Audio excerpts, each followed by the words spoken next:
Hello there everyone and welcome to the Swamp Buttercup layering guide video.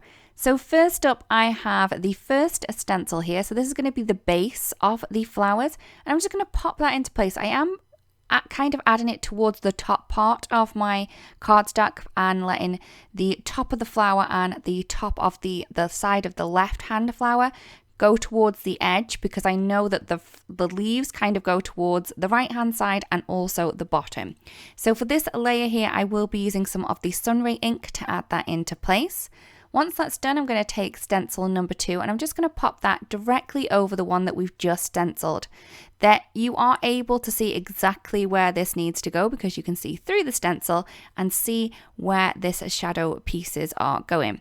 So for this layer here, I will be using the chamomile ink to add these in. This is just going to add a darker kind of shadow to all of the petal pieces here. Once that's done, we can take stencil number 3. Now we do have some little score lines on the stencil itself, and that is going to enable you to line this up perfectly. So the little kind of score lines just go directly around the flowers that we've just done. So for this layer here, I did go with the Snapdragon ink. Once that's done, I'm just going to shift that stencil up and line that into the center of the flowers, and this is going to add in the first layer of the flower centers. For this one here, I am going to be using the grass field ink just to add those into place. Once that's done, we can remove that stencil and then go on to stencil number 4.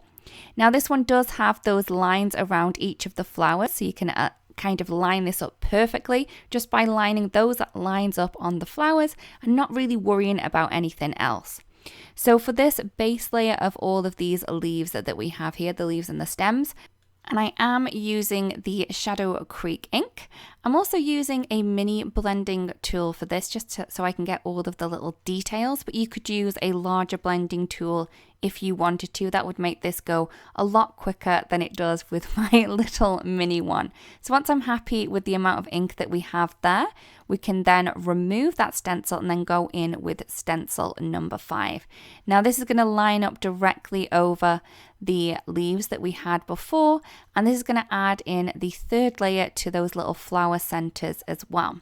So for this layer here, again, I'm using that mini blending tool, and I am using the Mountain Pine ink to add some really dark kind of shadows to the flower centers and also the leaf details.